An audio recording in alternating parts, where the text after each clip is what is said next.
This week on The Destination Angler. It just doesn't feel real how good it is. And, I kind of, because I'm a hunter, I kind of compare it to when you're elk hunting during the rut. Yeah. The fish just seem so stupid. You'll line them, you'll do whatever you want. You'll be catching other fish through the pod and splashing all over them, and they're too dumb to stop eating. And it's fish after fish after fish. It's been absolutely amazing this year. And that was Scott Brown on the Bighorn River. Hey, if you like the show, please hit that subscribe button and share the podcast with a buddy. Welcome to the Destination Angler Podcast, the podcast for anglers who travel. And I'm your host, Steve Haig. We go right to the source, the local guides and experts, to build your knowledge of top fishing locations around North America. It's a big world out there. Now go and fish it. I'm going away for a while, but I'll be back soon. Whoa, whoa, whoa. Hey anglers, welcome back to another episode of the Destination Angler, brought to you by Adams Built Fishing Gear, the trusted source for quality fly fishing gear, built to last at an affordable price. By Anglers Coffee, fueling your next cast with amazing coffee delivered to your doorstep one batch at a time. Use Brew20 and receive 20% off your first subscription order. By Got Fishing, crafting world-class fly fishing adventures specially designed to your level of experience and budget. And by Trout Routes, the #1 fishing app helping trout anglers avoid the crowds and explore new public water. Download it in the App Store today and get 20% off using promo code DESTINATION20. Up next on the Destination Angler, we have a very special show on golden dorado in the clear mountain streams in Bolivia with Instagram sensation The Jungle Angler. After that, we sit down with the one and only Curtis Fleming, host of the Fly Rod Chronicles, who gives us the scoop on the incredible trout fishing in his home state of West Virginia. And be sure to backcast to catch the last episode on the UP of Michigan with author and guide Tim Schulz, who gives us a tour of the many iconic trout streams in this undiscovered part of the U.S. You won't want to miss these shows. Want to be the first to know about new episodes? Well, head on over to the Destination Angler website and sign up. And today our destination is the legendary Bighorn River, and our guest is expert fly angler and guide Scott Brown, owner of Brickhouse Browns Fly Fishing, Sheridan, Wyoming. The Bighorn has had its ups and downs, but let me tell you, the Bighorn is back in a big way, fishing better than ever. About our guest, Scott was born and raised in Sheridan, Wyoming, playing sports and hunting and fishing the Bighorn Mountains. As a young man, Scott soon became obsessed with fly fishing, spending 250 to 300 days a year on the water. After a stint in an open coal pit mine, Scott found his calling, lucky for us, guiding full-time on the Bighorn. Today, Scott gives us the full rundown on the Bighorn, from the world-renowned tailwater in Montana to the canyons of Thermopolis to the headwaters in the Wind River Range. Plus, which sections are best to wade, why fish numbers and sizes are up, and a squirmy, wormy rig that's just absolutely killer. We also touch on the great fly fishing in the Bighorn Mountains, plus stories of close calls with rattlesnakes and mountain lions, and a guide story so gross you'll hate to love it. Stick around to the end and see if you agree with Scott on what makes a great fly shop. Let's hear from Scott. Scott, welcome to the show. Thank you. I'm excited to be here. Yeah, and where are you calling from today? Home. I got home to Sheridan just 30 minutes ago. Just got off the river, and here I am. Yeah, and you were born and raised in Sheridan, Wyoming. Is that right? That's right. Yep. I love it here. How about that? And you told me that you've been hunting and fishing the Bighorns, the mountain range, for all your life. That sounds pretty cool. And now you're an independent guide on the Bighorn in Montana is your main place where you go for about the last 5 years. Is that right? Yep. I made it there, and I haven't found any reason to go anywhere else. It's been good to me, and yeah, I love it up there. Yeah, no, that's awesome.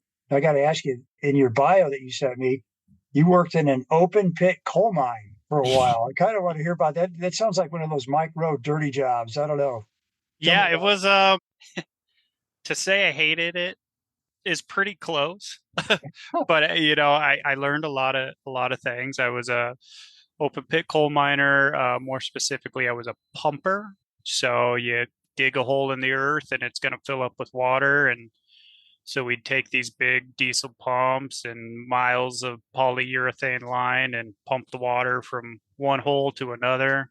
But I also learned to operate some, bulldozers and drive big trucks. And Yeah. it was a tough job, but I did learn a lot. I Yeah. ended up working with my father-in-law. So Ah. before I got married, so I kind of started working with him, and it gave me an idea that I should call up his daughter and try and date her. Is that right? Yeah. What, did he suggest that, or how did that come about? No, that's an even longer story. He did not suggest that. He after we started working together more, he realized I wasn't such a bad guy, but he didn't like me at all to begin with. Really? What the heck? Oh, You seem like a nice guy to me. well, putting on a show for you. Yeah, okay. All right. Anyway, so it all worked out. And now he likes you. Now he likes me. Yeah, we're on Okay. good terms. Very good. How about that? Well, I'm glad you got married. Yeah. So you guys, Scott's got some really good stories to share today, and some really good info on the Bighorn. And man, the Bighorn, I guess I didn't realize that it's a 460-mile long river, isn't it? It's a huge river. I guess I didn't realize that either, as far as miles go. But yeah, there's a lot of different places you can fish on it. And maybe they're including the Wind River on that. I don't know, but that's what I read. But anyway, I feel like most anglers think of the Bighorn. They think of, Fort Smith, Montana, and below Yellowtail Dam, which is, fantastic. I'm sure we're going to talk a lot about that today. But there's more to the Bighorn than just that area, isn't there? There certainly is. Yeah. The Thermopolis, Wyoming area, where it changes from the Wind River into the Bighorn River. It's technically the same river, but right near Thermopolis, they call it the Wedding of the Waters, where the name changes. Yeah. And that's also an incredible fishery. I love going up there. It's great. Yeah. Well, so in your mind, what's the headline on the Bighorn? What makes the Bighorn so special? I mean, it's like this iconic fishery, right? What do you think? Yeah. I guess when it kind of first opened up to the public again, 72, I think, it was untouched from a lot of people for 4 or 5 years. I don't know the history on it exactly. And it was just kind of this dry fly mecca of, just fish everywhere. A lot of people talking to them, they wouldn't float 5 or 6 miles. You didn't have to. You'd go walk somewhere and you would fish all day in a 200-yard stretch and just catch fish after fish after fish. Wow. And that's changed throughout the years, where the numbers kind of went down, but then the fish got really big, and then the numbers started to come up, and now we're kind of catching the quality and the quantity. And there's anything you could want in a river, you can find it on the Bighorn, and it's a pretty special place. So how's the fishing been this year? How's it fishing this year? Talking to some of the older guides, they said it's the best they've ever seen it in the last 20 years. No kidding. I haven't fished everywhere in the lower 48, but I would be surprised if another river fished better this year than, the amount of dry flies. It's been absolutely incredible. It's been an amazing year. Wow. And so I fished the Bighorn in 1993 or 94 with my dad on my first trip out to Montana. We fished around Bozeman for about a week. Then we took a trip over to the Bighorn and stayed in Fort Smith one night and fished the Bighorn. And we just caught 16-inch brown after 16-inch brown. It was like a production line, Right. I mean, and there were guys, the trico hatch was going on. It was in August, and there were guys catching even a lot bigger fish, guys that were better than me back in 1993. We were doing really, really well. And I was really impressed with it. But then, I was hesitant to do a show on it because there's just been so much controversy about the ups and downs of the Bighorn. And I hadn't really checked in on it in a while. But when I started looking into it and talking to guys like you, it's like, man, it's starting to fish really well again. And let's do a show on it. But why is it fishing so well this year? What's going on with disciples on the Bighorn? Well, the flows have been really consistent this year. Even last year we had high water, but it still fished very well. I think the problem and the rumor, and maybe not even rumors, but but its decline had to do a lot with the water management and kind of blowing the river out during the springtime when the rainbows were spawning, and it pushed a lot of fish down or hindered a lot of the spawning. But I would say the last 5 years, maybe even last 7 years, you've seen a really steady incline in fish population, and the amount of, average fish days is going up. It's fishing well. Wow, no kidding. Do you know what the fish populations are in the river? Yes, I know what they say they are. I think last year they shocked it, and they put it at about 1,500 per mile. I believe it to be higher. I fished behind the shocking boat before, and had one of the best days I've ever had fishing. I don't think that, we sat there and watched them, and we watched a lot of small fish come up and them scoop them up and measure them and put them back. And I just don't think it was getting down deep enough, or not. I don't know the science behind it, but they weren't getting very many of the fish as they were running up these runs with the shocking boat.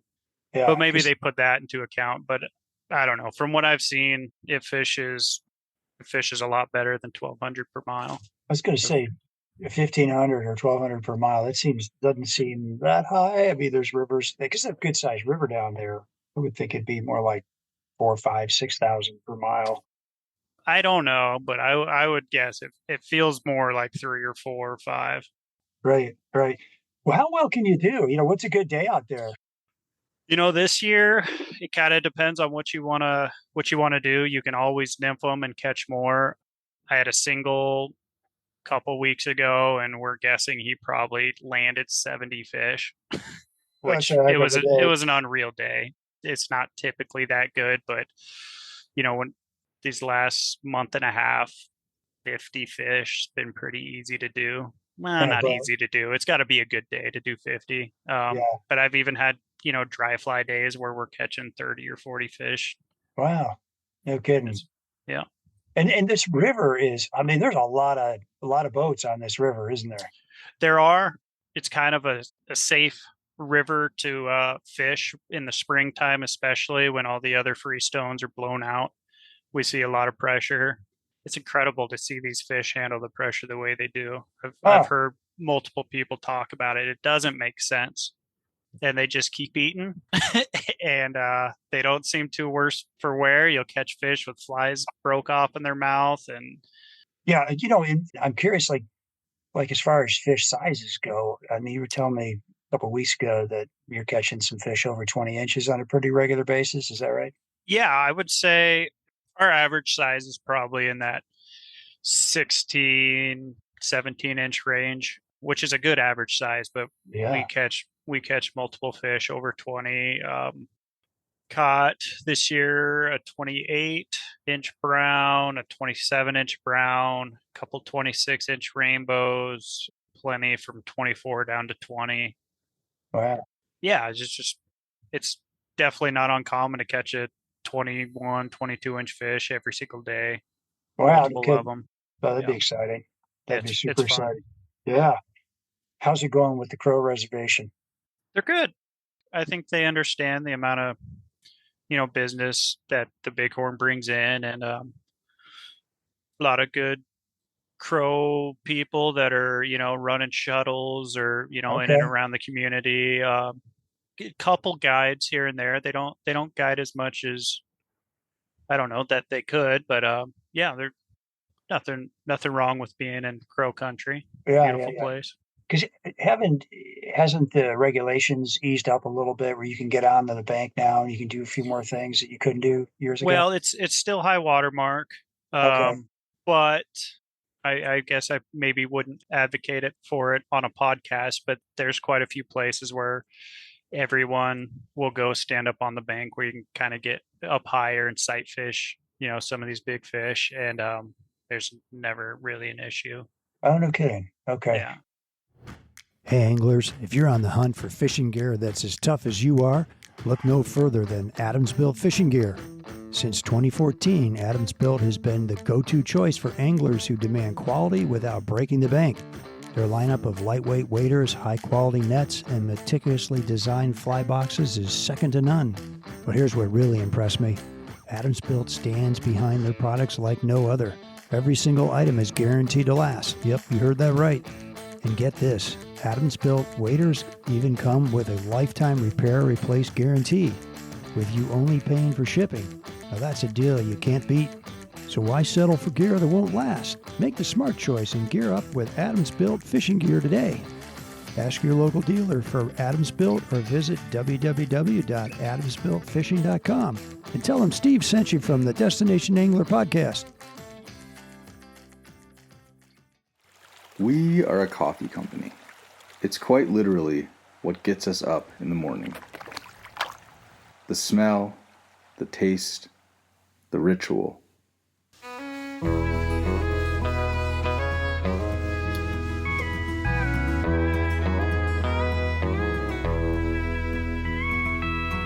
It's been a long time since I left you.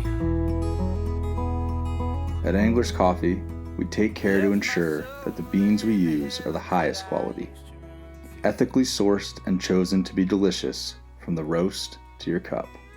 French press, drip, pour over, espresso, or steeped, we have something for you. Come taste what we've been up to. You deserve it.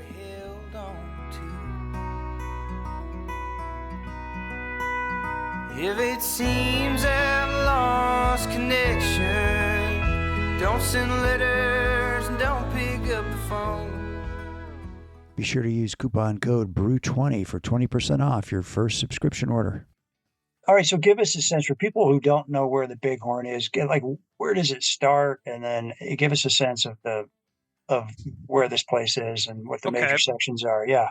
Well, if we want to start all the way in Wyoming, I guess we can call it right there in Thermopolis, Wyoming, where it turns into the Bighorn River, and that's a pretty good hub just to fish if you're around that area. Well, so what's the why? So it starts as the Wind River Range, right, which comes out of the winds and flows from west to east, and then it takes a hard turn to the north at Thermopolis. Right. Okay, right. And then at that point, it turns into the Bighorn. Correct. Is that right? Okay. Yep. And I've heard the Thermopolis area is really good fishing. It is. It's great. I started fishing there probably more often than I was fishing the Bighorn in Montana. Well, I guess technically I was fishing the Wind River Canyon right before it turns into the Bighorn. Okay. I didn't have a boat, and I was wade fishing, and it was incredible fishing in there. Oh, no kidding. But anyway, so yeah, it starts in Thermopolis, and that's kind of, you get down into Worland. There's another town in Wyoming. Most people fish from Thermopolis maybe 20 miles short of Worland. And then it kind of meanders around and ends up in the Bighorn Reservoir or Yellowtail Reservoir. And that's a really long reservoir. I think it's like 70 miles long. Oh. It's basically just a giant river cut to this canyon. And then it dumps out in Montana. Well, part of the Yellowtail Reservoir starts in Wyoming and makes it all the way into Montana. And then it dumps out in the Fort Smith area where I guide out of. And it flows probably, the fishable water where most people fish is probably another 25 miles from Fort Smith down. And then it gets a little slow and warm, and you get more bass and pike and some walleye and sauger. And then it'll eventually dump into the Yellowstone. Okay, gotcha. How much of this is wadeable? It's all wadeable in Montana because we have the high water mark laws. Yeah. So I mean, is it really big water? Like, would I want to get in, or is it just it's not. No, it's pretty easy wading. Oh, it is. Okay. The biggest problem you have is access to the good wading spots. You can put in anywhere, or you can get in on the river, at all the access sites. Yeah. Without having to cross, native land or anything like that. But then it's, you're walking upriver or walking downriver. Okay, gotcha. Which is doable, but no one likes walking up a river. Yeah. for Is it for a couple miles anyway. right? Is it more wadeable up by Thermopolis, or is it still pretty big up there? No, so there it gets a little more private because you're in Wyoming. Okay. I would say that stretch there is definitely best fished out of a boat. Okay. Yeah, but there's a couple state land sections where you can get out and wait a little bit, but it's definitely better out of a boat. You kind of need a boat. Have you fished the Wind River much? Mm-hmm. Not up higher. I would say just the canyon there before it turns in the Bighorn River, and that's a Okay. special place. That's Oh, is it? amazing. Yeah. Can you kind of describe that? Like how deep's the canyon? What's fishing Yeah, like? so the canyon you drive right by it. The highway goes right next to it. Anyone who's driven through there would agree that it's gorgeous, and it's hard to drive past it if you don't have a fishing rod, because you see all of these pools and you're looking down. Oh, there's got to be huge fish over here, and but deep canyon, a lot of the big rocks. You're kind of boulder hopping if you're wading down it, Yeah. but it's good. Okay. What are the summer flows below Yellowtail like? Usually around 35 to 2,000 in the summer. Yeah. Okay, cool. That stays pretty steady all summer. Yeah, they've been doing a better job at keeping it pretty. They have to up it or lower it depending on what the ranchers and the farmers need for Yeah. irrigation, but they do a pretty good job. But does it fluctuate during the day at all, or is it pretty much just steady all day? It's steady all day. They might bump it early in the morning, but they'll usually just bump it once and then it's going to stay there. They usually will do it in the morning or in the afternoon. Oh, Just interesting. once. Yeah. Okay, and it's ag related, not power. Is that right? Yeah, I think so for the most part. Yeah, Okay. because we've got two dams there. We've got the big dam that does most of or all of the power, and then we've got an after bay, and then we've got the secondary dam. Okay, that's right. That after bay. And have you been on the trips much, like the Shoshone and the Gray Bull? Have you fished those much? I haven't. Oh, Okay, I've heard good things about. I have too. A lot of cutthroat action and hoppers. Yeah, we did a show with a guy out of Cody, Tim Wade, owns a fly shop. I think he sold it, but on the Shoshone, and that sounds like an amazing fishery too. So that dumps into the Bighorn and the Gray Bull. I've heard that's good.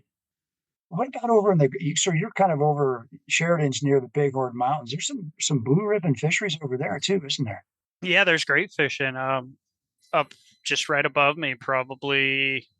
Well, you got to drive through the mountains, but I could probably get to a really nice fishing stream in 20 minutes right there in Dayton, Wyoming. Oh, is that right? Yeah, and there's the North Fork of the Tongue River is great. Really good access, really good wade access right off the highway. Nice. There's some really nice stuff up in my neck of the woods. Oh, no kidding. I was looking on my little trout routes app, and it looked like literally they was gold medal and then class 1, 2, 3. Gold medal was North and Middle Fork of the Powder.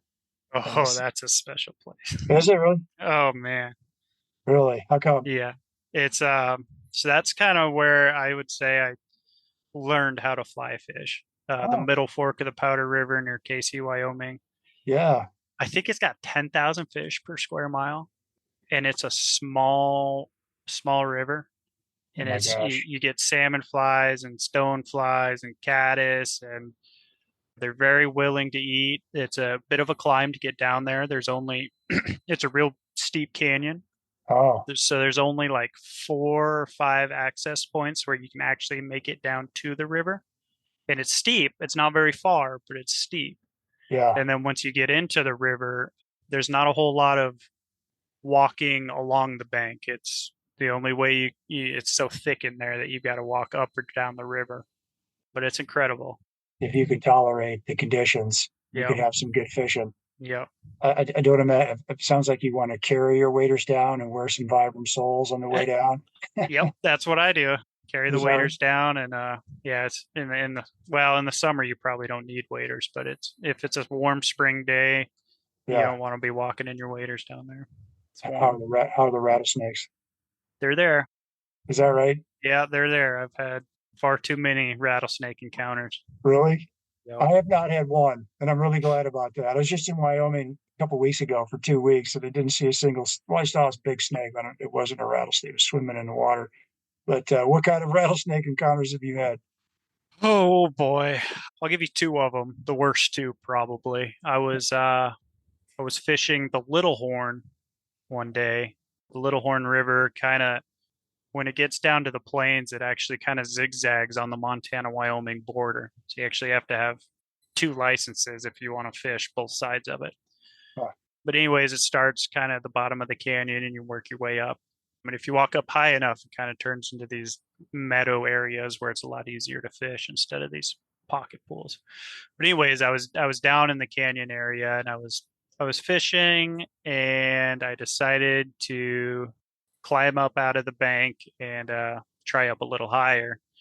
And I was pulling myself up out of this cut bank, which was probably 4 feet high. So I'm, pulling myself up. And right as I pull myself up, there's a rattlesnake sitting on the edge of it. I mean, 3 feet from my face. And it actually struck at me. Oh, it did?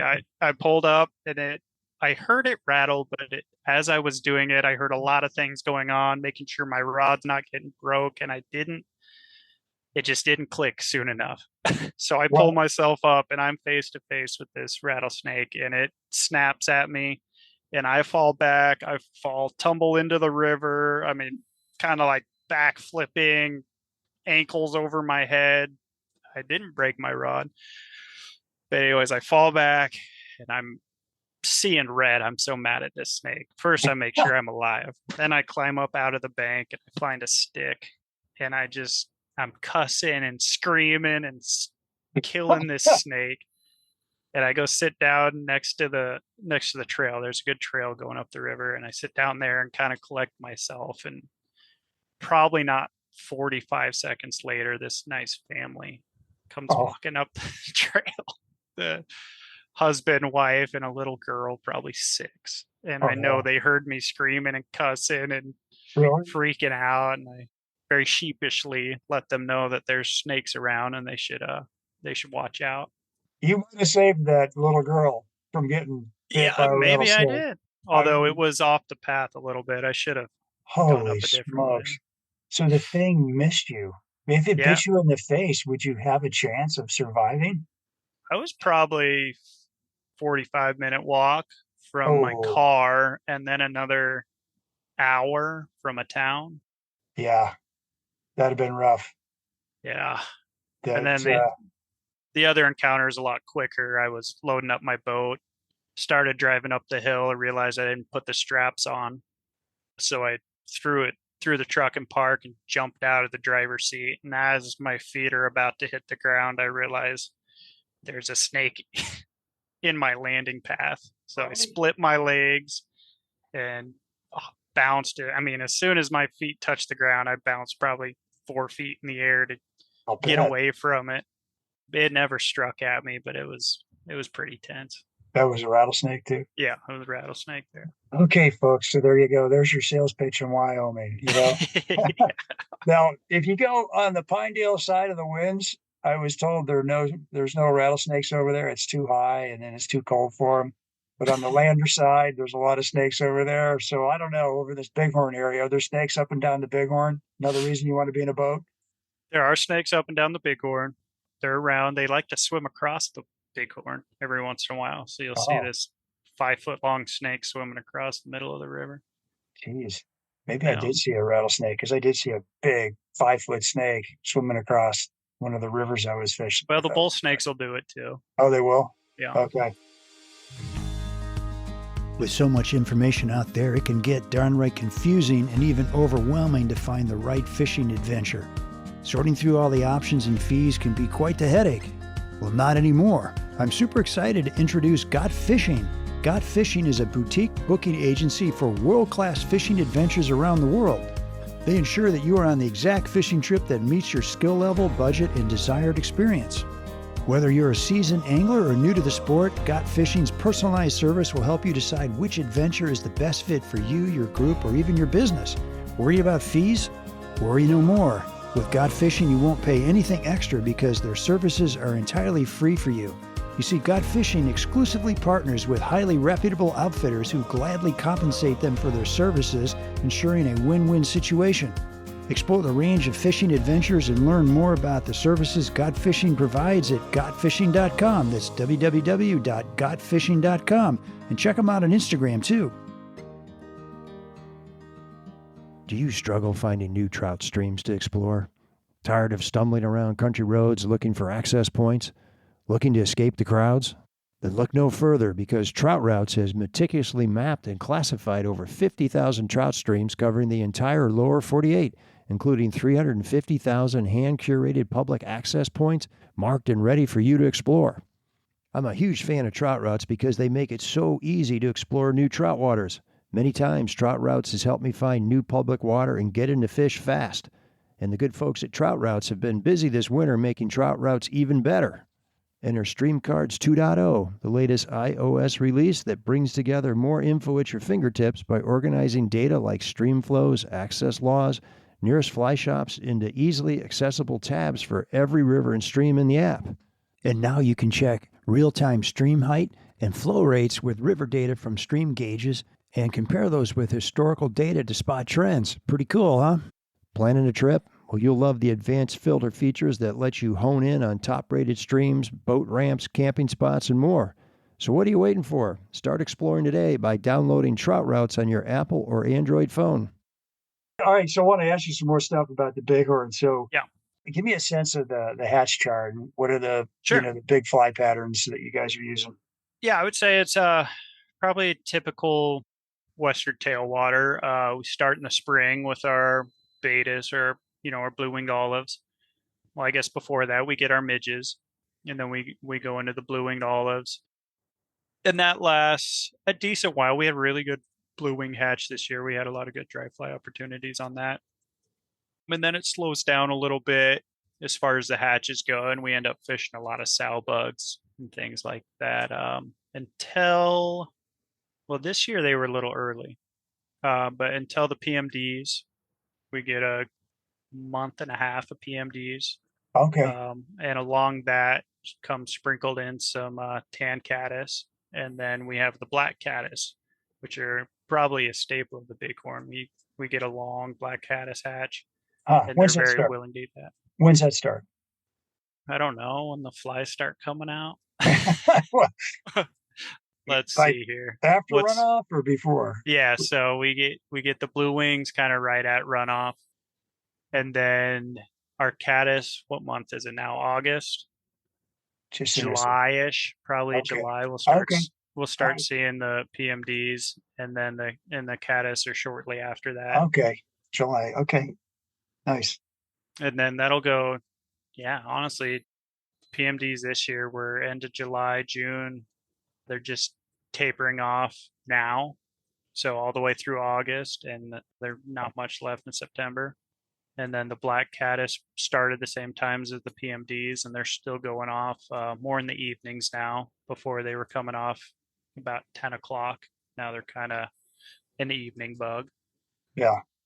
Anyway, so then we get a really cool mahogany hatch.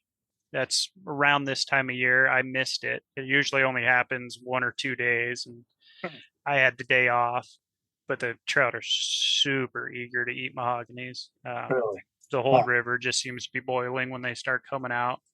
Nice. And then we're back into the blue wings and the midges, and that's kind of the year.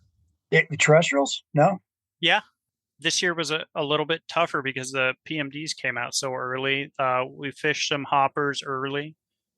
I like to fish my hoppers before the hoppers really get going, before everyone's able to educate them.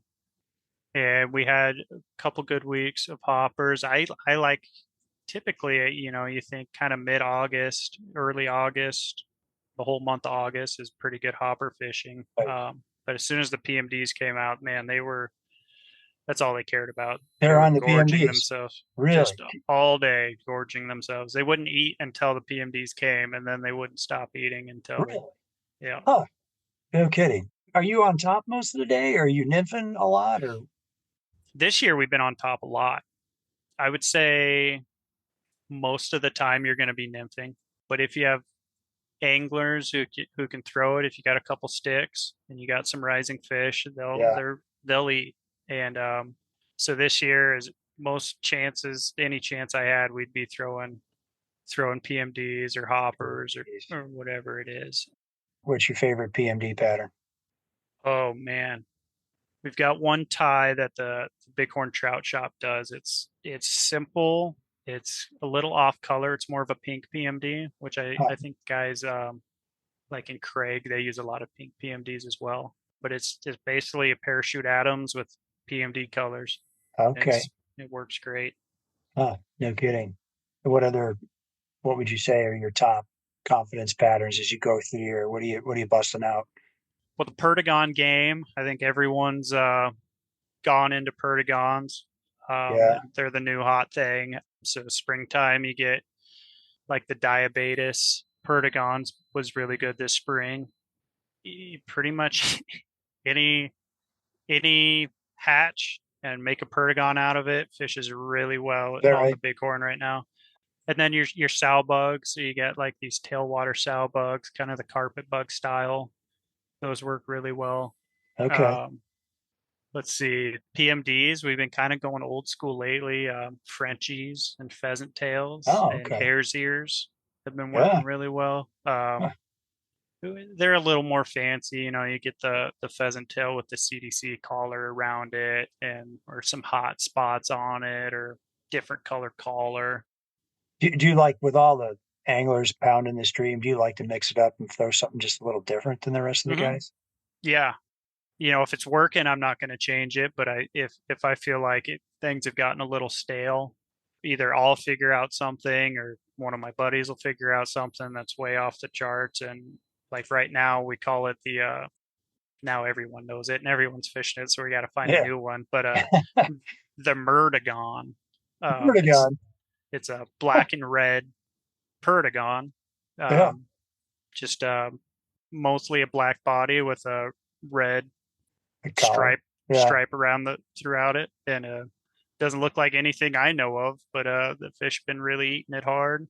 Last year it was the lightning bug. No one really fished the lightning bug on the Bighorn, and they were just on it last year because I don't think many people were fishing it.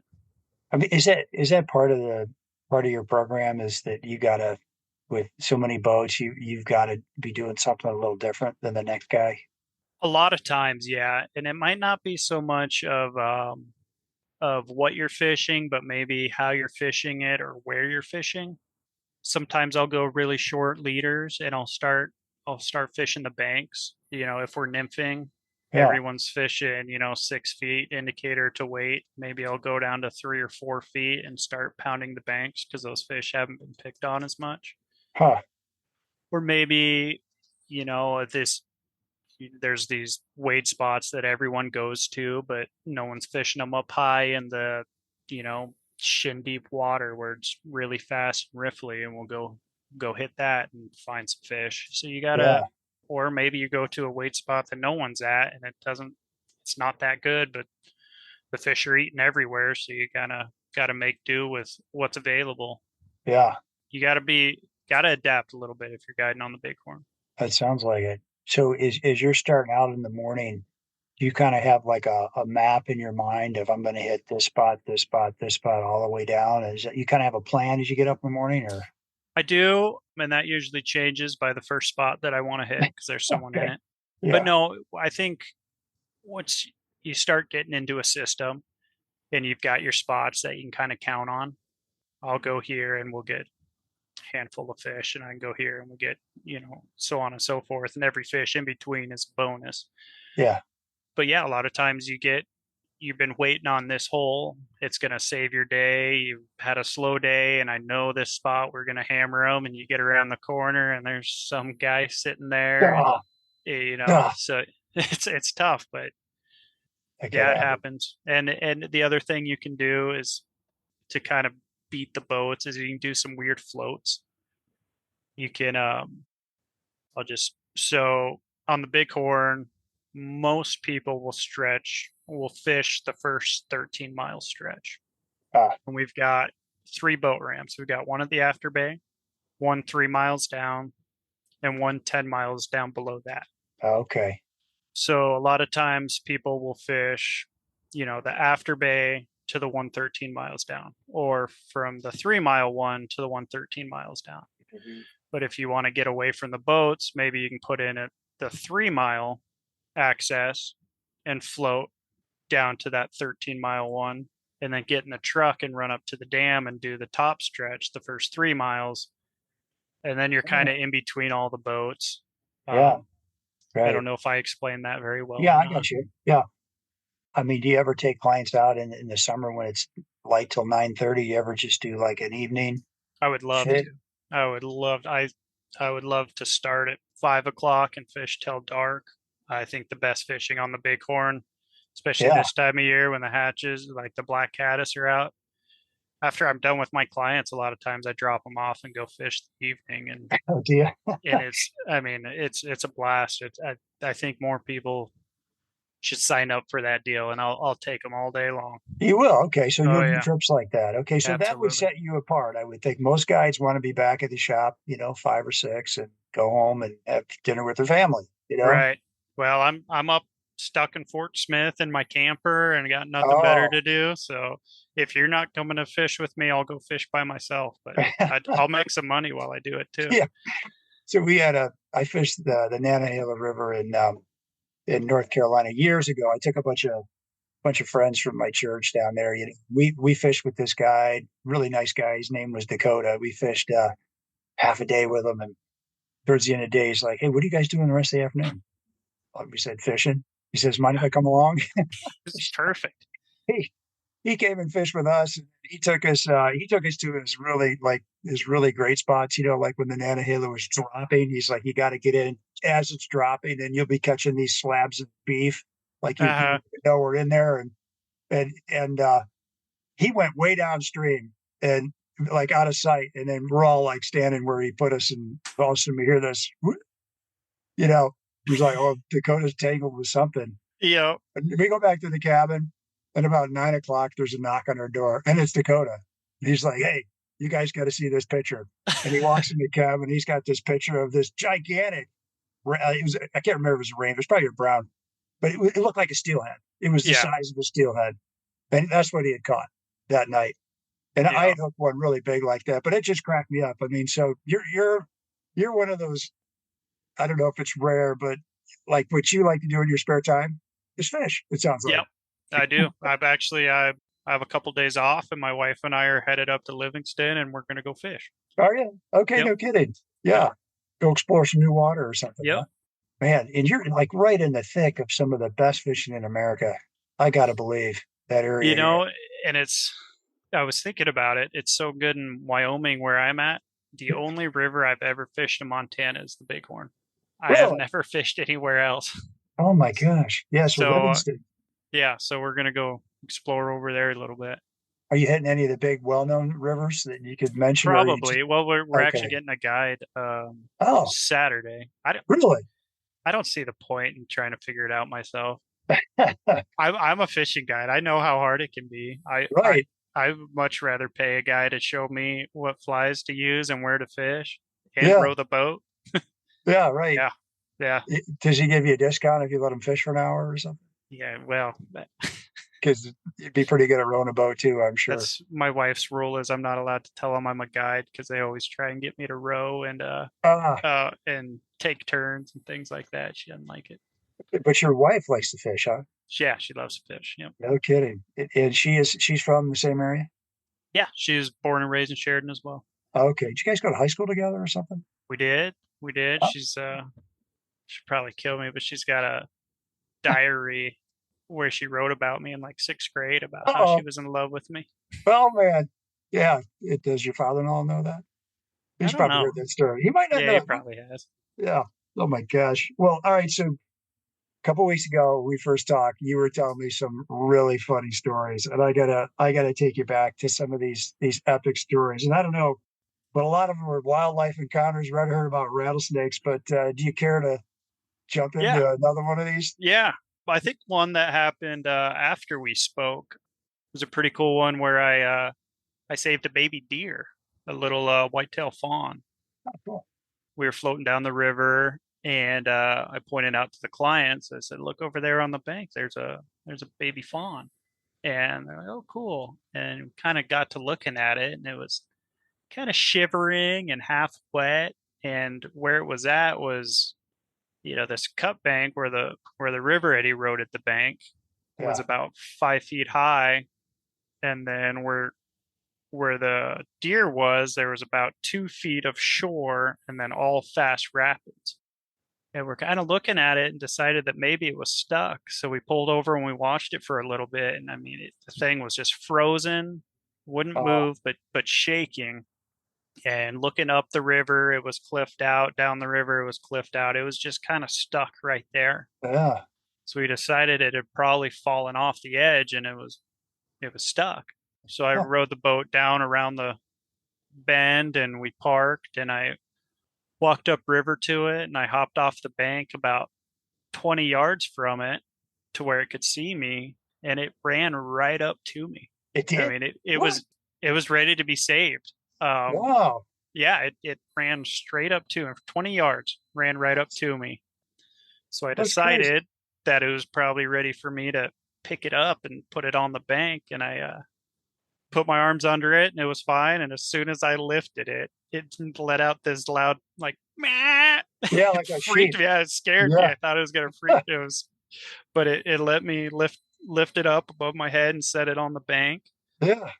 I climbed it back up on top, and Mama was there. We didn't see her when we walked in, and Mama was 30 yards from us, and Baby ran over to Mama, and they both kind of looked at us for a little bit, and then just trotted off away. It was really cool.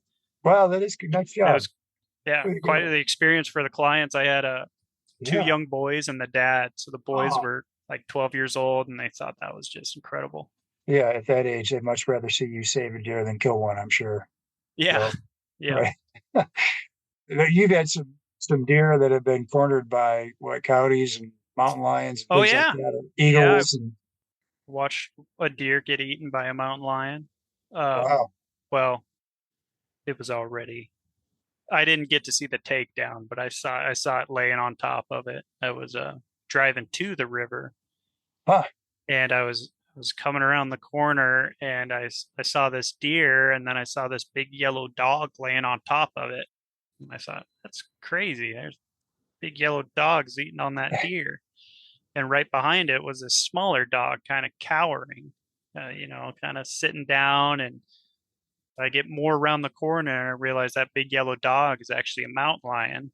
Wow. And that little dog that was cowering was a coyote trying to get some scraps from it. No, is that right? Wow. Yeah, that was pretty cool to see. I wish it had dawned on me before I got around the corner what it really was. It didn't quite click till I was kind of a long ways down the road to figure out what I was actually seeing. Oh, you driven by it, and then I was driving around the corner. Yeah. I mean, you see many mountain lions?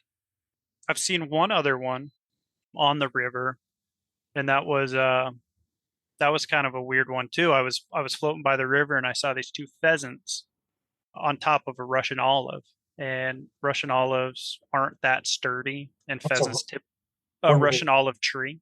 Oh, okay. So they're an invasive plant species that's riddled all over our banks, really big thorns on them. But anyways, so seeing two pheasants on top of a thorn-riddled bush isn't very common. See pheasants on trees at all isn't very common. Right. It happens. But anyways, I thought that was interesting. And then in the thick brush where I couldn't see, I heard some rustling. I assumed it was a fox or a coyote. But anyways, the next day I'm floating down the same stretch, and up on top of the hill, probably 200 yards, was same exact spot, and there was a mountain lion walking across the top of that. So I'm sure the day before it was mountain lion trying to get those pheasants. Yeah, right. And they hop up in a tree thinking they're safe. Yep. And I noticed that in Indiana, if there's coyotes around, the quail are up in the trees. It's really weird to see quail in trees, but there's a coyote around. Right. Super interesting. Yeah, and you've had some interesting client encounters too. Mostly good clients, but an occasional dud. Yeah, I knew this one was coming. This is the story that everyone hates to love, I think. So I had two very elderly gentlemen. I think one was 94 There you go. and one was like 88. And they shouldn't have been out fishing. I remember I had to lift one of the gentlemen up into my truck and I had to pick him up and put him in my boat. But he was sharp. His mind was sharp, but his body just wasn't quite there. Anyways, we start fishing, and I'm not kidding when I say we couldn't make it 40 or 50 yards down the river without them casting over each other and tangling up, or just tangling up on their own. They couldn't see. They tell them to set. 10 minutes later they'd set. The reaction time wasn't quite there. Yeah. I remember I gave the gentleman a bottle of sunscreen so he could top off, and it was the little flip top sunscreen, and he had ripped off the whole cap, and I looked behind me after 5 or 6 minutes, and he's got it in his hair and all over his clothes, all over the boat. My rod is white. Anyways, that was the type of day I was having. And we finally made it to lunch, and the two gentlemen decide to share a cigar after lunch.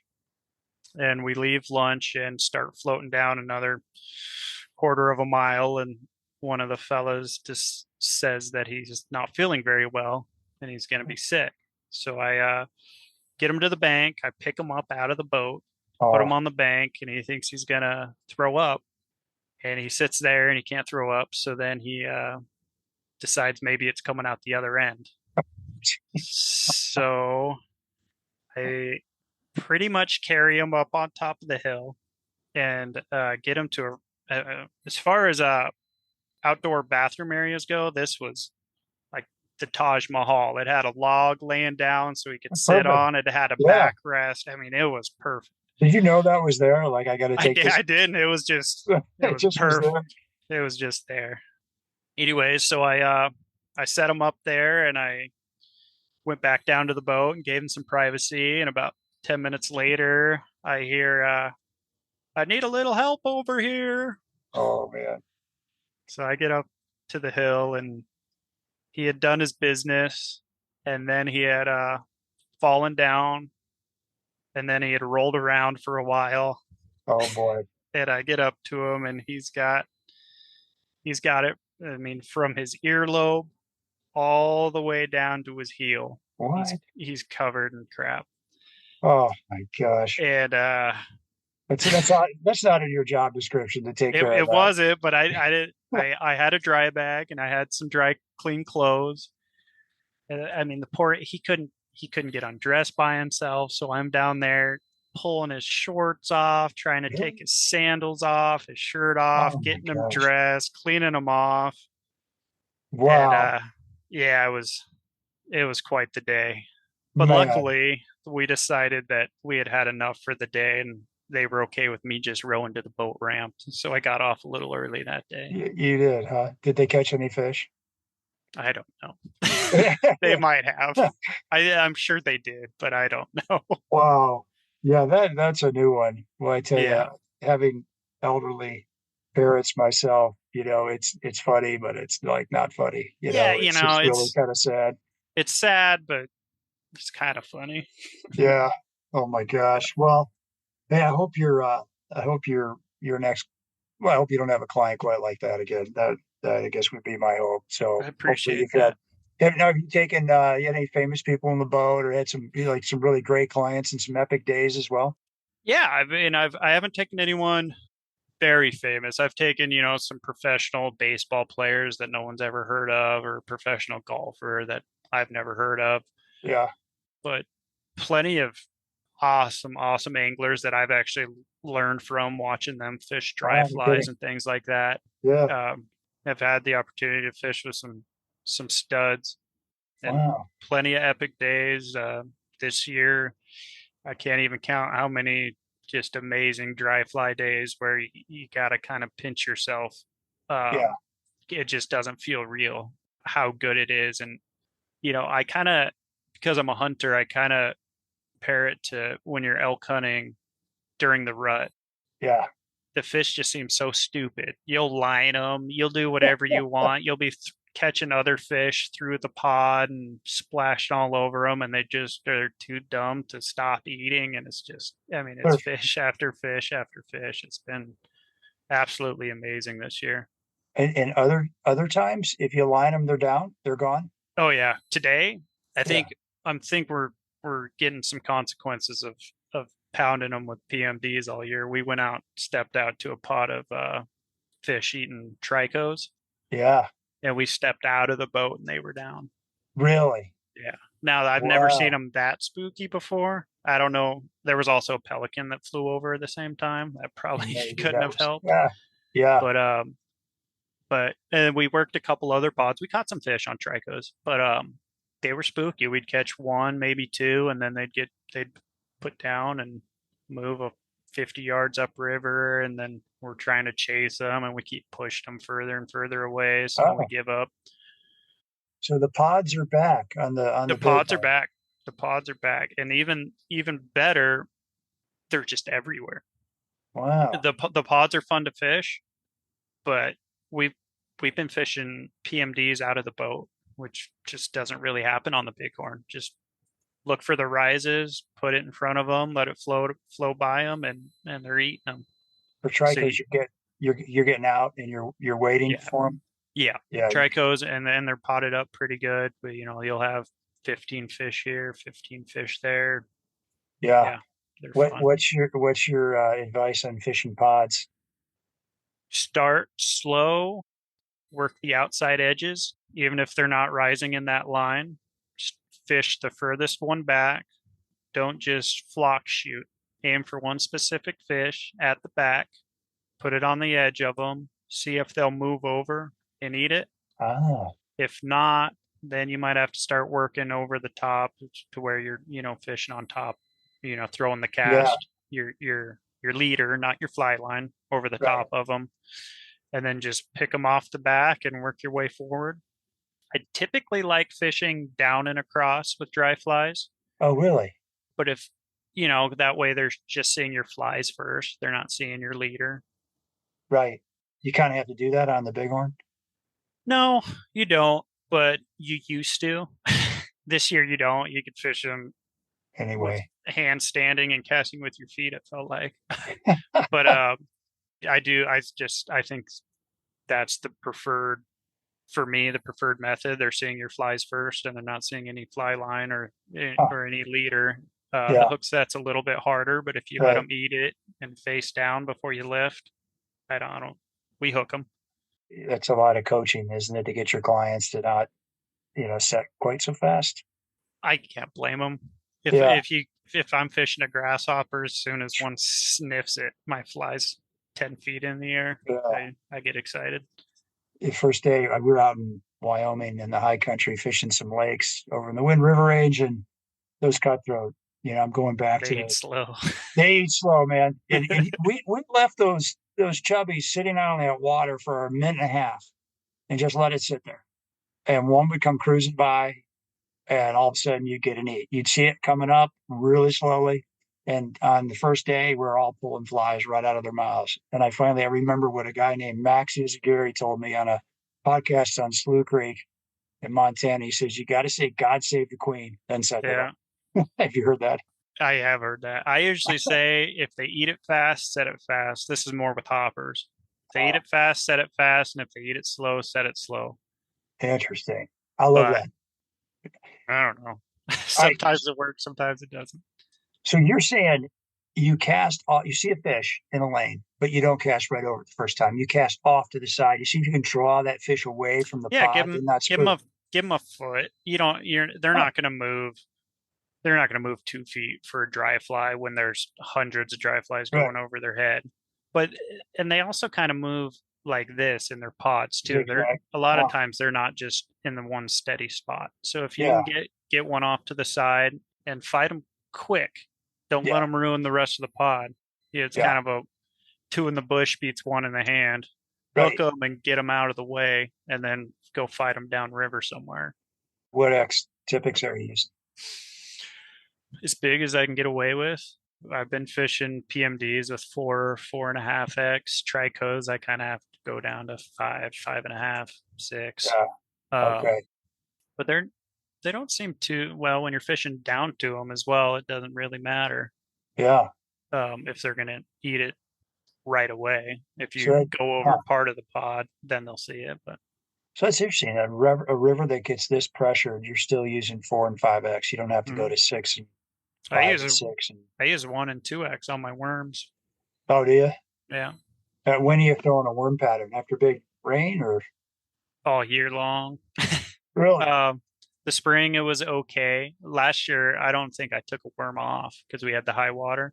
The spring, they kind of ate it, but probably a month ago, I'm still throwing a worm now. There's a lot of worms in here.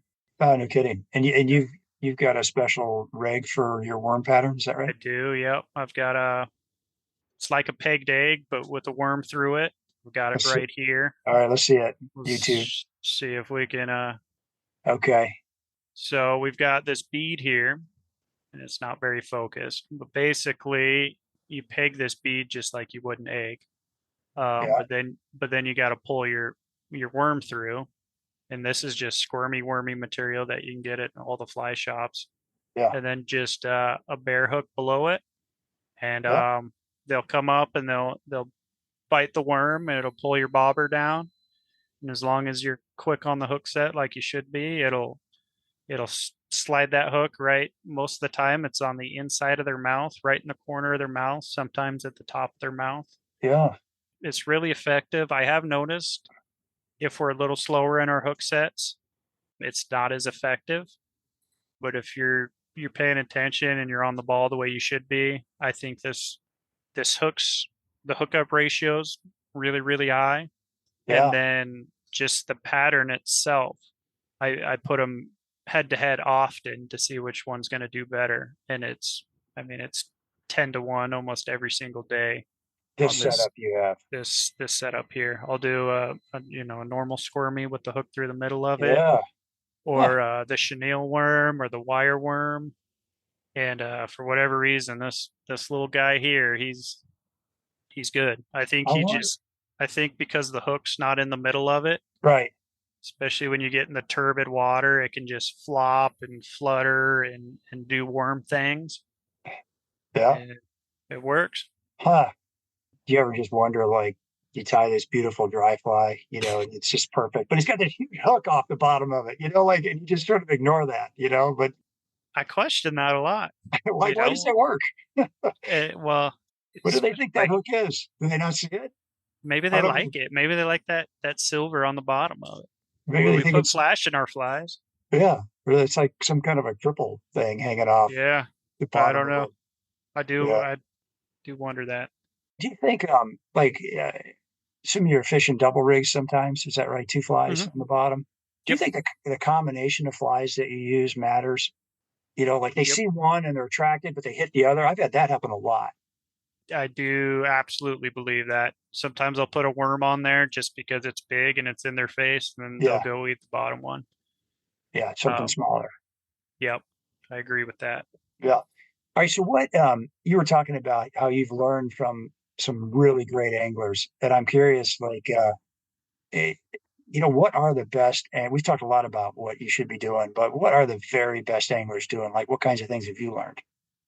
I would say most of the things I've learned from anglers is, well, I've got one pretty specific example. I had this younger guy. Well, he's probably about the same age as me, and we're dry fly fishing all day long. He told me, he said, I don't really want to fish a bobber, and I said, well, you came at a really good time because I don't want to fish a bobber either.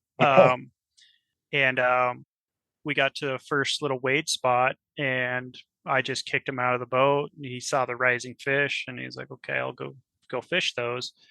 And the way I would have approached it was different. I would have, where these specific fish were, it would be pretty hard to explain, but basically there was slow water in between him and the fish, and the fish were in a riffle. And I would have taken a lower approach, and probably throwing like a reach cast up above him and let it float through. And he started up a little higher and kind of fed the flies down to him, which isn't crazy. They both probably could have worked. Yeah, interesting. But then kind of watching the way he dissected the water differently than me kind of opened my eyes to the fact that, there's more than one way to skin a cat. Yeah. And so I started looking at the water a little differently to see, well, this might be how I approach it, because I can throw a really nice long reach cast. But maybe this other angler who I have can't do that, and I can approach it from a different Right. angle for him. Yeah. And then another one with that same guy was he was picking up things where we were getting all the fish out of these little seams coming off the edges, the riffles where fish like to eat things. But he was a lot more specific, and he said something like they've been on the inside of it all day long, which I understand, the inside bends and things like that, but we're looking at seams that are 10 inches wide, just little tiny riffles off of rocks. And he's specifically fishing the inside of that 8-inch riffle, where I would just throw it in the middle of it because that's where the fish should be. And he was kind of very specific in fishing the inside of that 8-inch riffle, just on the edge. That's cool. And that kind of opened my eyes to, well, maybe I need to pay a little closer attention to not just that 8-inch riffle, but what side of it. Yeah, super interesting. What about some of the newer anglers? Like, what are the main coaching tips that you got to give people who are new to the Bighorn and maybe a little newer to fly fishing? Sure. Just set the hook. Just believe in me. Set the hook. Just believe in me. I know the bobbers hit bottom a lot. Just keep setting the hook and be ready. A lot of times I give you a long heads up of, okay, this is where we're going to be fishing. There's this seam here. There's a big rock we're going to throw directly behind this rock. Get ready. Yeah. And we'll be 50 yards from it.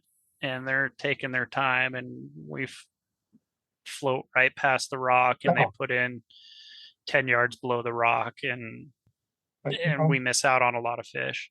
Yeah. Yeah. Oh my gosh. Well, and then as far as technical goes, understand mending. Don't just wait for me to tell you to mend left or mend right or mend upstream, and ask me if I'm not making any sense on when or why you should mend it. Yeah. Your drift is everything. If you're not drifting it, you're not fishing. Yeah. If it's not lagging or just going the same exact speed, preferably a little bit slower, you're not going to get the hookups. You're not going to get it. Yeah. And so mending, if you've got new fishermen, that's like a whole new concept for a lot of people, I imagine. Mm-hmm. Yeah. Yes. I'll do 2 bobbers every now and then to put that into. Have you heard of that trick? No, 2 bobbers. Yeah. You just, right where your bobber's at, put another one 8 inches above it or below it. And basically that bottom bobber has to be above the top bobber at all times. Oh. So sure. So they have like a visual of what they need to do to get that bobber on the other side. And it helps a lot. Sometimes it just clicks, and then after 5-10 minutes of it, you can take the bobber off, and they finally that's a start great to idea. get it. Yeah, to get them just to like get your line, your mend all lined up, get everything lined up in the drift. So in your bio says that you guide with a chip on your shoulder. What's that all about? You don't. I don't know. Huh? I've got some internal conflict. I have a really hard time not performing at the best of, not even maybe. I want to perform as good as everyone or better than most. So when I'm guiding, I have a hard time watching other people catch fish when I'm not catching them the way I should be. I put a lot of effort into my craft, and I really have I have a chip on my shoulder every time I go out. I don't need the numbers. I understand there's more to a good guided day with the experience and things like that.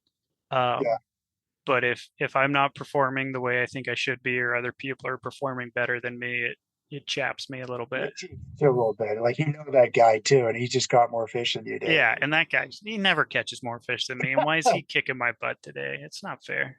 Did you play sports in high school? Is that where this is coming I from? played a lot of sports. Yeah, Did you? I'm Which sure sport? that's. I played soccer, basketball, golf. I played a little bit of football. Really? But I played pretty competitively in basketball, soccer, and golf. Yeah. Did you really? Golf too, huh? Yeah. Are those golf courses like pretty hilly out there in Wyoming? Yeah, there are. There's a lot of elevated tee boxes. It's some it? fun golf courses around here. Yeah, that's a different deal. Like figuring out, like, okay, it's 150 yards to hole, but it's down 75 feet. Yeah, That's you gotta have those range finders that do the math for you. Is that right? Is that what you do? Okay. Oh my gosh. When you think about what a good day is, I mean, I talked to you about how well can you do, and it sounds like, this year it's been amazing. But how do you define a good day on the river? Clients are happy. I'm happy. If we experience something awesome, today was a slow day for me, but we parked somewhere and we went into this little side channel that no one has floated. Well, you can't even float it. No one's probably fished it in a month. And we went out and we grabbed the grasshoppers. I haven't caught a fish on a grasshopper in a month. And we just tried to do something cool. And we fished this little tiny, basically a creek. And this nice 18-inch brown came up and ate the grasshopper. And that made the whole day. It was just such a cool scene. It made him feel like, back home where he was fishing his smaller stuff, and he loved it and I loved it. So yeah, just, whatever your expectations are some people have unrealistic expectations as a client, but if you come in with reasonable expectations and we meet them or hopefully exceed them, right. That's great. Right. And you're guiding for, I got your name from Dan Vermillion, who I did a show with on the Lewistown Spring Creeks up in Montana, and he's with Sweetwater Travel. But you've got your own company, right? Brickhouse Browns, is that right? That's me. Yep. Okay. What's that all about? Brickhouse Browns. Brickhouse, I don't know. Just rhymed. You liked it? Yeah, there's a song, and then my last name's Brown, and I like brown trout, and I don't know. It all works. But you also guide for the Bighorn Trout Shop, a couple other places, is that right? Yeah. So I'm an independent contractor, but I work mostly through Dan Vermillion, the Vermillions, and but mostly the Bighorn Trout Shop. They're awesome there. They're really great to guide for. They're down to earth. They're two owners, and they both guide almost every single day. And if they're not guiding, they're in the shop. Their wives are the ones that are, making lunches for us and doing the schedules. I mean, there's a really good group at the trout shop. Yeah, they're awesome. I'm curious, in your mind, what makes a great fly shop? You just mentioned some things. Yeah. Well, so when I was young, we had a not so good fly shop. When I was first learning how to fly fish, I was teaching myself, and I had a couple bad experiences where I went in there and asked some questions, and they laughed at me, and they made me feel like this big, and I just ruined it. Yeah, I was so embarrassed. So not doing that, but just being there and giving real advice, giving the real bugs. Yeah. And not just, having, I think the owners, I had an old boss that said you can't own something and run a business if you're not in there and working and seeing the things going on. I think that's a big deal. Being there and being able to talk to the clients and being able to fish and be able to tell them for a fact that I used these flies yesterday and they were great, and this is the type of water I'm in, and things like that. Yeah, I'm shocked how many fly well, every now and then you walk in a fly shop. I was in Jackson, Wyoming a couple of weeks ago. I just thought I'll just drive through here and stop at a few places, and I'm with the 3 fly shops, and 2 of them, the people I was talking to had not been on the river in 2 weeks. Mm-hmm. And I'm like, you can't help me. Right. I'm sorry. You can't help me. Yep. And then I went to a third one and I talked to this young lady who was awesome. She Yeah. had been on all the rivers that I was interested in the last, 2 days, and got me totally dialed in. What she said to do was working really well. And I don't know, like, why would you staff a fly shop with somebody who doesn't fish? Right. I Yeah. don't know. That's That happens though. it doesn't make sense. I mean, the first question I asked the guy behind the counter, just, hey, so when's the last time you've been out on the river? And just kind of like making conversation. What I really want to know is, this guy know what the heck he's talking about? Right. Should I buy the flies they sell me to? Right. And I thought, if you're not underwater, sorry. Yeah. So I agree. they're just trying to sell you a fly. So I'm curious, in your guiding career here, right? Like, what have you learned about people through guiding? People love to talk about themselves. No. This is true. I've learned that the fly fishing community is probably the best people around. There can be different personalities and things like that, but the fly fishing community, they're always just top-notch people. I truly believe that. Yeah, I agree. And we're good people. All my listeners, you're good people. All you guys, you're good people. I've met a lot of you. I met a couple of you out in Wyoming this week. It was pretty cool to bump into people. I saw a angling or a destination angler hat the other day on the Bighorn. You did? I did. Yeah. I wonder who I gave that to. Well, or sold it to. I don't know. Actually, I didn't see. One of the fly shops posted a picture of a guy holding a fish, and he had the hat on. I could probably find the picture. Is that right? Yeah. Oh my gosh, how about that? That's pretty cool. You're famous. I was tell you a quick story. I was talking about yourself. I was 15 miles from the nearest road, way up in the Alpine Lakes near, we went out near Pinedale. And I saw these two guys walk into this lake, and they were making a beeline for their side of the lake. And it's just me and my buddies and these two guys. So at the end of the day, they're walking out. And I said, I'll just walk over there and say hi to them, and say, so I'm come up over this rise, and there they are. And I'm walking down the rise. Hey, man, how'd you guys do today? The guy turns around and looks at me and goes, are you Steve Haig? I'm like, what? Cool. So I'm like, that's hang on. awesome. My family doesn't believe anybody listens to this podcast. And I'm like, I'm going to turn the recorder on, Good for you. That's great. So that does give you a little kick, a little motivation, that they're, yeah. I mean, I have hundreds of thousands of people that listen to this podcast. So I was thinking about it today. So I've listened to other fly fishing podcasts, and, like Hank Patterson, who's hilarious. He's hilarious. But they don't talk about fishing very much. And they don't, what I'm interested in is the stuff you cover, the different types of water and how to fish it and learn things. And so I think your podcast is great. I do truly enjoy listening to it. Okay, I did not pay Scott to say that. I just put that out there. So yes, he did. Yeah. So, the way I look at this, it's like I'm walking in the fly shop and you're the guy behind the counter. And I'm like, I'm new to the area, dial me in, and we're chit-chatting about the fishery. And I'm not going to ask you about yourself right away. I'm going to wait. And this guy seems like a nice guy. And then halfway through the conversation, I'm going to start, oh, so you're married? Yeah, tell me about your, whatever. And that's just how I run the podcast. It's just like I'm talking to somebody in a fly shop, and I'm trying to get dialed into a fishery. And I'm just asking the questions that I'd want to know if I was going to come fishing somewhere. Right. Yeah. I like it. It works. Yeah. So, well, what's the one thing you want people, if there's one thing you want to leave people with about the Bighorn, what would you say that is? The Bighorn's back. It's back. It's back, man. It's fishing. You got to come out. You got to try it.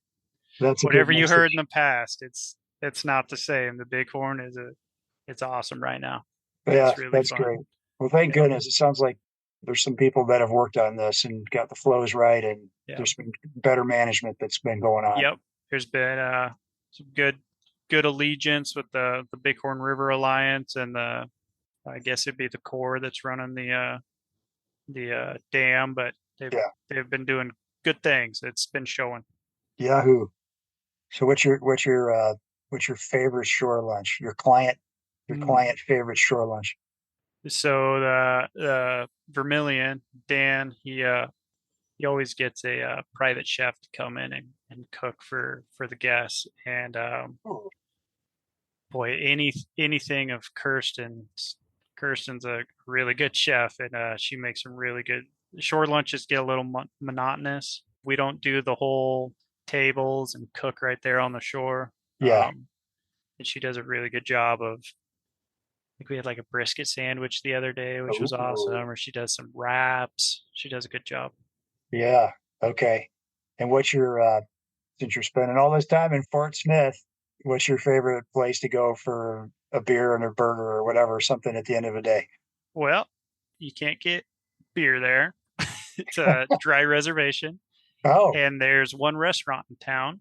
just one in Fort Smith. Yep. So a lot of the places to eat there are going to be whatever lodge you book at. They'll feed you, and they actually apparently the trout shop does an awesome dinner. They make really good food. I've heard from the clients that it's really good. Huh. There's a little restaurant, I think it's Bighorn Valley Resort, that they'll feed the public like me, and it's good. It's good bar food. Yeah, Philly cheese or a burger. That's good stuff. Interesting. I forgot to ask you. I want to back up for just a second. Is there anything about the history of Fort Smith or the Bighorn area that you wanted to cover? Well, the Custer Battlefield is probably 40-minute drive away from the Bighorn, and that's an awesome place to go check out. You can do a guided tour. I think you can turn your radio on and do kind of a self-driving guided tour. Oh, cool. Yeah. So that's a really cool spot. I think you can actually see the old fort, just the foundation of Fort Smith. There's not much there, but you can go walk over and see where it was. This is the 1860s or something when they built that fort, something like that. So somewhere around there. You ever heard of Coulter's Run, John Coulter's Run, that ended near there? Maybe it was you that was telling me about it. It was the naked run, right? Yeah. The naked. Yeah. He got caught and stripped naked by the Blackfeet. Had to run the gauntlet, survived that, and they said, "Okay, go." And they gave him a head start. And he was over by Three Forks, and the guy outran hundreds of braves, and there was one brave that was catching him. And he's like, "This guy's going to catch me." So he finally spins around, and the guy had a spear, and he tripped when he threw the spear, and the spear landed short, and Coulter picked it up and killed the guy. And then he came back around. He was on the Jefferson when he started, and he hid in a beaver lodge. And at one point, there was a Blackfoot guy standing on top of the beaver lodge. Like, where the hell did this guy go? Right. And so he's bare naked, right? Or now I think he's got like a breechcloth or something. Right. And he ends up 11 days. It took him to walk from that spot on the Jefferson all the way to the Little Bighorn, some little trader fort on the Little Bighorn. But it was his run, and he escaped, and he made it back there after 11 days. I'm gonna have to read that story. That's incredible. Yeah, it's a pretty cool story. I've heard lots of different things about John Coulter, but that guy, that's a tough hombre right there, man. Yeah, it is. Because there's like prickly pear and. Oh yeah, I can't imagine. I walked through when I told you we went to wade fish that spot. We walked across an island. I was wearing sandals and I was about in tears. It was a mistake. Yeah, right. Oh I wasn't naked. Right. Oh my gosh. All right. Well, great job. Appreciate you being on the show. Yeah, Scott. Thank you. How can people get in touch with you if they want to book a trip? You can call me on my cell, 307-751-4865. And then you can also just book through the Bighorn Trout Shop. Or if you want more of a kind of a private lodge with a private chef and things like that, you can do the Sweetwater Travel and Guide through the Vermilions. Okay, very good. And they do a nice job. Yeah, awesome. They do a great job. Well, boy, it's great having you on the show, Scott. Wish you all the success in the world and all your adventures to follow. And folks, thank you for listening to another episode of the Destination Angler podcast. I think we're on 125 or 126, hard to believe. And we will post Scott's contact info on our website and get a bunch of pictures of the Bighorn. I've already seen some pictures of some really nice fish that we'll post out on Facebook and Instagram. Maybe some of those top flight pics and maybe that worm pattern you were talking about. I can send some stuff over. I've got some better things other than a worm. Do you? Okay, very good. And maybe a picture of your favorite customers. I don't know. There you go. Not those two old guys. They probably don't want to have the picture of them. No. Folks, you can DM me or email me with comments and suggestions at shaig@destinationanglerpodcast.com. If you like the show, you can really help us out if you can share the show with a buddy. That's how we grow the show and keep our advertisers happy. As always, our music is by our brother Fountain. Hope you enjoyed the show. We will talk to you again soon. Tight lines, everybody. Well, I'll go from the land to the shining sea. But I know there's more to life than what the eye can see.